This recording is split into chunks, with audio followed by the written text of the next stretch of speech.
En varias regiones de México y Centroamérica existen relatos sobre brujas o entidades oscuras que se infiltran en espacios religiosos disfrazadas de mujeres humildes o devotas. Estas historias afirman que tales figuras aprovechan la confianza de la comunidad para acercarse a niños, con el fin de realizar rituales, marcarlos o llevar a cabo ofrendas ocultas. De niña, junto con mi mamá, yo era lo que se podría decir una de las más grandes devotas a Dios. A muchos niños, por lo general, no les interesa este tema. Comprenden muy por encima el concepto de Dios y no están dispuestos a entender más allá de recibir un premio o un castigo. Bueno, en mi caso no era así por una razón en particular. Antes de que fuéramos solo mamá y yo, nunca íbamos a la iglesia y teníamos muchos problemas. No quiero profundizar demasiado en ellos porque no son relevantes para la trama como tal, pero solo diré que hubo situaciones en mi vida causadas por mi padre que hacían que nuestra vida fuera muy miserable en más de un aspecto. No solo me refiero al aspecto físico, sino también al económico. A mi mamá no la dejaba trabajar, básicamente éramos prisioneras de lo que él nos proveía. Mi mamá comenzó a acercarse a la iglesia católica y empezó a llevarme a las misas. Gracias a eso, yo tenía al menos un par de horas de paz, y en general, se podría decir que era la mejor parte de mi día. Muy pronto nos fuimos uniendo más a diferentes actividades que organizaba la iglesia. Gracias a esta, mi mamá logró despertar sobre el tipo de vida que me estaba dando y la relación que tenía. Consiguió ayuda profesional y nos fuimos a vivir juntas. Y claro, como mi mamá estaba tan enganchada con la iglesia, yo creía que todo esto era un sinónimo de que yo también debía estarlo. Pero como dije antes, no me molestaba. De hecho, me encantaba. Yo veía la iglesia más que como una religión. Para mí era todo lo que estaba bien en el mundo. No podía haber maldad dentro de esas instalaciones. No había manera en que algo malo pudiera pasarme si yo estaba ahí. Y sé que puede sonar exagerado, pero hasta donde sé, mi madre también lo creía. Cuando mi mamá y yo nos mudamos, ella tuvo que ponerse a trabajar. De nuevo, yo me la pasaba gran parte del día en la iglesia después de la escuela. Me encantaba ayudar o solo estar ahí, porque el sentimiento de paz era mucho. Era, por así decirlo, mi refugio seguro del mundo. Durante mi tercer verano, ya yendo a la iglesia de manera continua, pasó algo que me hizo dejar de creer firmemente que la iglesia solo puede ser para personas buenas. Me di cuenta de que probablemente no hay ningún tipo de círculo de protección y que cualquier persona puede aprovecharse de la ingenuidad.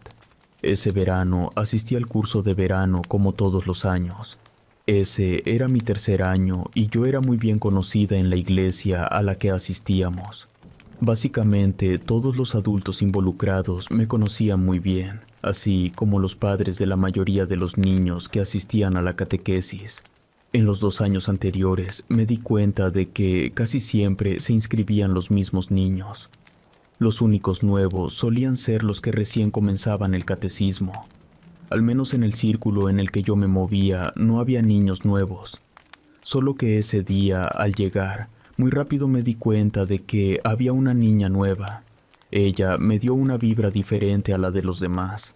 En ese momento no sabía cómo explicarlo, pero recuerdo mucho que me gustó su vestido blanco con bolitas violeta. Yo lo había visto en una tienda y soñaba con tenerlo algún día. También se veía algo tímida. No le hablé enseguida, pues para ese momento yo ya había hecho algunas amigas y quería pasar el tiempo con ellas. Solo que en algún punto me enteré de que ella no estaba haciendo amigos. Y no solo eso, sino que los demás niños la estaban molestando por ser diferente.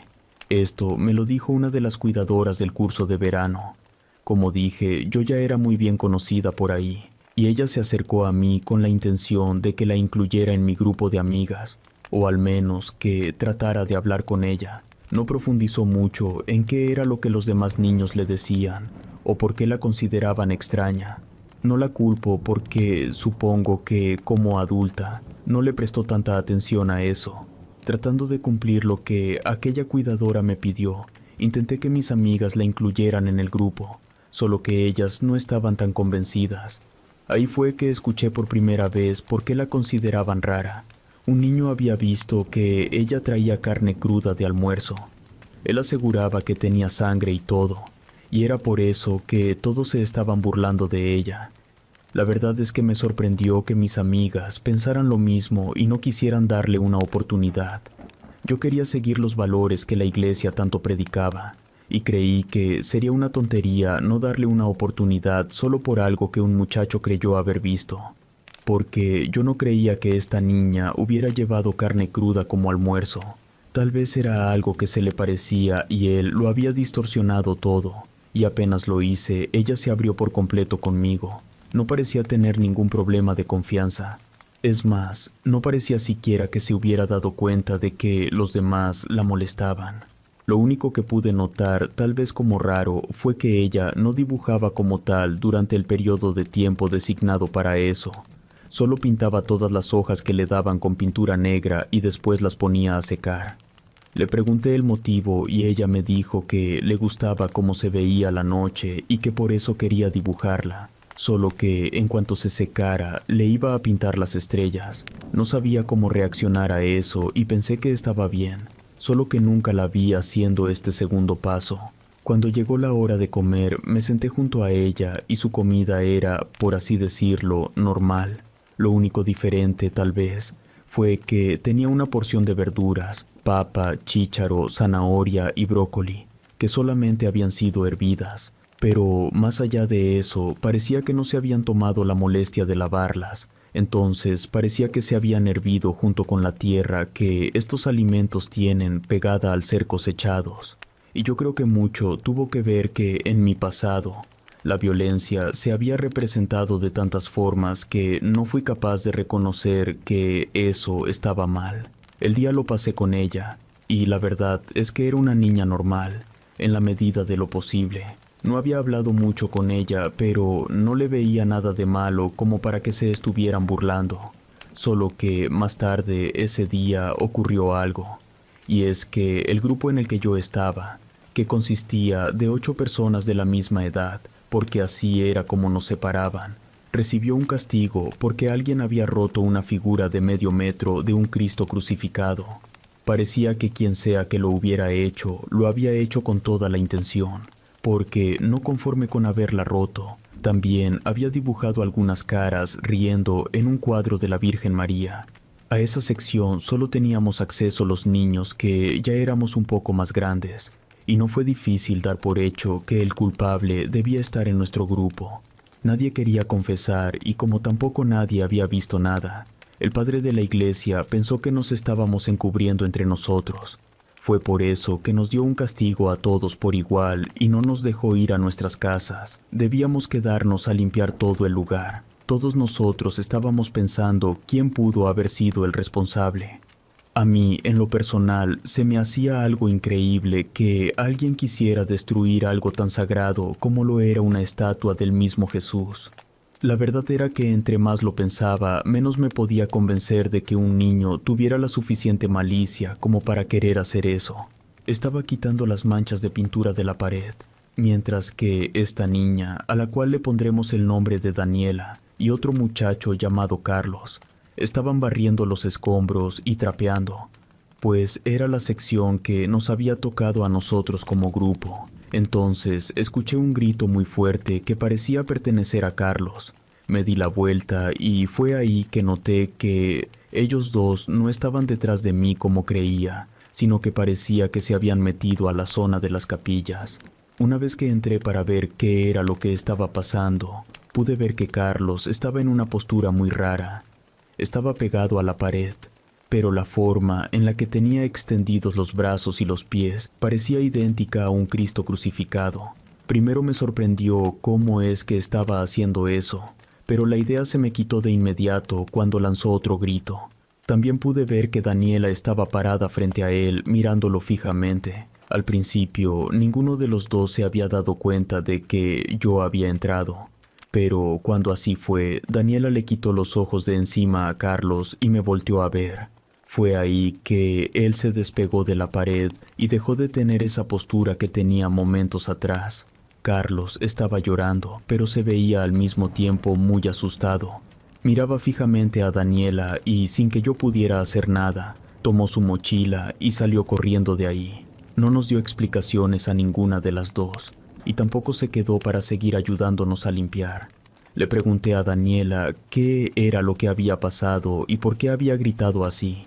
Ella se encogió de hombros, como que al principio quería hacerme creer que yo no había visto nada y que Carlos solo estaba pegado a la pared sin hacer nada. Pero vio que yo no iba a creer eso, y me dijo que solo estaban jugando, y que ella le había dicho que seguro no podía ser una representación de la crucifixión de Cristo. Él lo hizo, y esa era toda la historia. Yo le respondí que sus gritos se escuchaban muy reales, y ella asintió, diciéndome que seguro él era un excelente actor. Pero Carlos no volvió al día siguiente ni al siguiente. Después, los cuidadores nos dijeron que su mamá había llamado y que Carlos estaba muy enfermo en casa. No tuvimos más detalles de eso, pero él no volvió en todo el curso de verano. Ya después retomamos la catequesis de manera regular. Regresó, y recuerdo bien haberle visto unas marcas raras en las manos. Era casi como si hubiera tenido clavos enterrados en ellas. Pero este niño estaba tan traumatizado que nunca volvió a ser el mismo. Antes del accidente, o por así decirlo, su enfermedad, él era un niño muy activo y no voy a mentir, también era un poco insolente. De hecho, era uno de los que los cuidadores me habían dicho que se burlaban de Daniela. Pero una vez que volvió, no hablaba con nadie y rezaba mucho, por lo que puedo recordar. Como parte de las actividades que teníamos en el curso de verano, una de ellas era conseguir fondos para la iglesia. Lo hacíamos vendiendo chocolates de puerta en puerta. Nos daban 1 hora y media de nuestro tiempo en el curso para hacerlo. Obviamente no íbamos solos, siempre íbamos acompañados de algún cuidador, pero por lo general ellos solo esperaban mientras los niños tocaban de puerta en puerta para ofrecer los chocolates. Como yo ya me había comprometido a ser amiga de esta muchacha, la cuidadora me puso con ella, a pesar de que aún no sabía lo que le había hecho a Carlos. Y tampoco, por así decirlo, me había dado un motivo claro para pensar mal de ella. Esa situación me había dejado confundida y ya no tenía tantas ganas de ser su amiga, pero sabía que no podía echarme para atrás. No protesté cuando me la pusieron de pareja. Pasamos por un par de casas donde no tuvimos mucho éxito vendiendo. Y me acuerdo de cómo Daniela parecía molestarse cada vez que nos rechazaban. Sin previo aviso, miró hacia atrás y viendo que la cuidadora estaba distraída platicando con una amiga que se había encontrado de casualidad, me tomó de la muñeca y me jaló diciendo que teníamos que alejarnos de ahí para tener ventas reales. Primero me asusté. Me sorprendió lo fuerte que era, pues ella era muy delgada, y que me jalara con esa facilidad me pareció muy extraño. Pero me acostumbré rápido. Yo traté de decirle que se detuviera, pero corrimos bastante lejos. Ya no podía ver a los grupos de niños y tampoco parecía que alguien se hubiera dado cuenta de que nos habíamos alejado. Yo estaba muy nerviosa. Mi mamá siempre me había dicho que cuando saliéramos a vender dulces, jamás se me ocurriera separarme del grupo porque me podía perder, además de que me podía pasar algo grave. Pero Daniela no se veía para nada preocupada. Al contrario, parecía aliviada de que por fin nos hubiéramos alejado de los demás. Traté de decirle que lo mejor era regresar, pero ella me respondió que lo haríamos en un momento. Mientras tanto, dijo, venderíamos los chocolates. Me quedé callada e insistí de nuevo, diciéndole que la cuidadora ya tenía la ruta programada y que si no nos veía se iba a preocupar. Pero, casi como si no me hubiera escuchado, Daniela comenzó a caminar. Pasamos un par de casas sin tocar la puerta, y le pregunté a dónde íbamos. Ella se detuvo un momento y me dijo que no estaba del todo segura, y después hizo algo que no he podido dejar de pensar. Comenzó a olfatear, no a mí, sino a su alrededor, como si con el olfato buscara algo. Traté de decirle que se detuviera o que al menos me explicara qué estaba haciendo, pero después de hacerlo 3 veces me cubrió la boca y me dijo que me callara de una vez. No lo dijo con esas palabras, usó una grosería. Nunca había escuchado a un niño usar una palabra tan fuerte, y ella la dijo como si fuera lo más normal del mundo. Siguió olfateando y luego me tomó de la mano para que la siguiera. Supongo que creía que si no me obligaba a ir, yo trataría de regresar con el resto del grupo e iba a acusarla. Lo extraño de todo esto fue que yo sí quería hacer eso, puesto que cuando me cubrió la boca me había golpeado tan fuerte que me mordí el labio. Y lo único que quería era correr de regreso con los demás y decirle a la cuidadora lo que estaba pasando, que yo no había tenido nada que ver con nuestro escape. Pero en cuanto me agarró la mano y comenzó a caminar, ya no fui capaz de hacer nada de lo que quería. Fue como si todo mi cuerpo la obedeciera, a pesar de que mi mente me decía que corriera en dirección opuesta. La seguí, y después de avanzar unas cuantas casas más, nos detuvimos frente a una donde se escuchaba el llanto de un bebé. Tratando de encontrarle algún sentido a todo esto, le pregunté si esa era su casa. Ella respondió que no. Le pregunté entonces de quién era, y me dijo que no lo sabía, pero que adentro había algo que podría interesarle a su madre. Se acercó a la puerta y se detuvo. Echándose para atrás, lanzó una maldición y murmuró algo así como que lo estaban protegiendo. Yo, para ese punto, ya no le hacía más preguntas porque me estaba dando mucho miedo la forma en la que estaba actuando. Ella me volvió a ver y me dijo que qué esperaba, que tocara. No entendía por qué no lo hacía ella. Estaba parada justo frente a la puerta y momentos atrás se veía muy decidida a tocar, pero de repente se había detenido. Me quedé parada frente a la puerta sin saber si hacerlo o no, y ella volvió a ordenármelo, diciéndome que si acaso no quería otra estatua de yeso para la iglesia. Y de nuevo, sin saber por qué, pues mi mente me decía que no le hiciera caso, pero mi cuerpo sí lo hacía. Yo toqué la puerta. Al principio parecía que no me escuchaban por los llantos tan fuertes que el bebé estaba lanzando. Toqué todavía más fuerte y pronto me abrieron la puerta. Estaba una mujer que se veía algo cansada. Me preguntó qué era lo que necesitaba, y yo le dije lo que estábamos vendiendo y para qué era. Solo que noté muy rápido que esta señora se extrañó de mis palabras, y pronto me di cuenta de que era porque, si bien yo estaba hablando a nombre de las dos, Daniela ya no estaba ahí conmigo, yo estaba sola.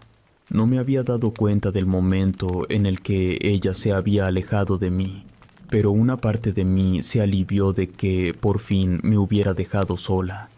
Ya no quise siquiera prestarle atención a eso, y seguí con mi diálogo normal, pues creía que una vez que vendiera los chocolates a esa mujer, solo tendría que dar media vuelta y tratar de regresar por donde había venido para alcanzar al grupo y tal vez, por fin, decirle a la cuidadora lo que Daniela había hecho.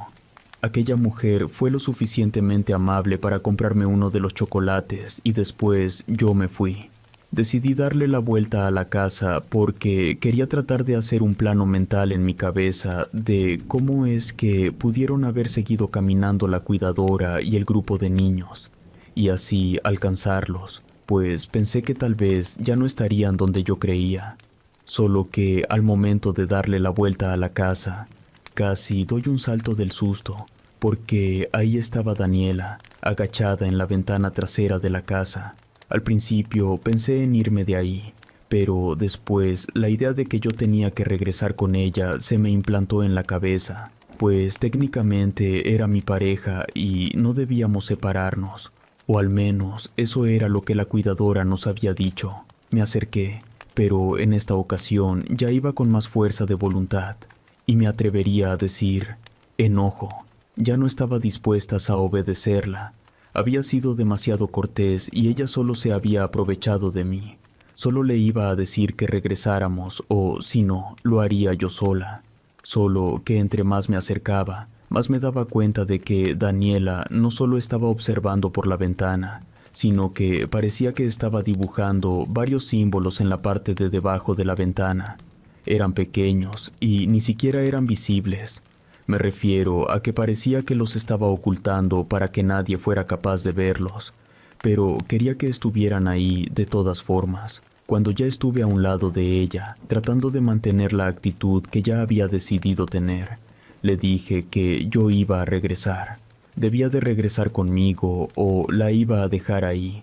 Solo que antes de que pudiera terminar de decirle todo eso, ella me miró y me dijo que me callara, que iba a arruinarlo todo, y siguió pintando aquellos símbolos tan raros. Después de eso, de la bolsa de uno de sus vestidos sacó algo. Era como un pedazo de un pañuelo de tela color negro, y estaba amarrado con hilo rojo. Ella hizo un pequeño agujero justo debajo de la ventana y ahí lo enterró, para después taparlo. En ese momento, la madre de ese bebé entró al cuarto, y Daniela se agachó para no ser descubierta. Gateó lejos de ahí y yo fui a alcanzarla. Le pregunté qué había sido todo eso, pero ella no me lo contó. Solo no dejaba de decir que yo no lo entendería, pero que si se me ocurría contarle a alguien le daba igual, porque nadie iba a creerme. Lo que más me convenía era solo cerrar mi boca. Seguí caminando a su lado y pronto estuvimos con el resto del grupo. La cuidadora ni siquiera se había dado cuenta de que nos alejamos. Pudimos meternos entre los demás sin que nadie supiera todo lo que habíamos vivido para regresar ahí. Y si bien esto pudo haber quedado como algo que, aunque extraño, no pasó de ahí, me temo que este no fue el caso. Pasaron exactamente 7 días hasta que nos enteramos de algo desgarrador. Y es que el bebé de esa casa había muerto, solo que en circunstancias muy misteriosas. La madre no dejaba de decir que se trataba de una bruja quien había matado a su bebé. Por ser tan pequeña por aquel entonces, no me enteré muy bien de toda la historia, pero sí había muchos rumores. Las personas de mis alrededores decían que el bebé no tenía en su cuerpo una sola gota de sangre para llegaron los paramédicos. Incluso, por lo que me enteré un par de años después, la madre de ese bebé había sido acusada de asesinarlo y había estado en detención hasta que se pudo comprobar su inocencia. Daniela desapareció después de que se dio esa noticia. No volvió al curso. Ya no faltaba mucho para que terminara, pero fue muy raro que, así como llegó, se fue. Sobre todo porque, una vez preguntando acerca de ella, nadie la conocía. Tampoco conocían a su mamá. En lo personal, nadie podrá quitarme nunca de la cabeza que tanto ella como su madre usaron una comunidad religiosa para cumplir sus objetivos. Lo que más me sorprendía era la tranquilidad con la que Daniela actuaba. Me refiero a que no parecía tener ni un solo tipo de miedo hacia Dios, o al menos no dudaba sobre a quién podía o no hacerle daño. A cualquiera. Hasta el día de hoy estoy convencida de que Daniela no creía en Dios, pero quizás sí creía en otra cosa, en algo que conocía perfectamente, en algo que tanto ella como su madre tiene mismo nivel de maldad,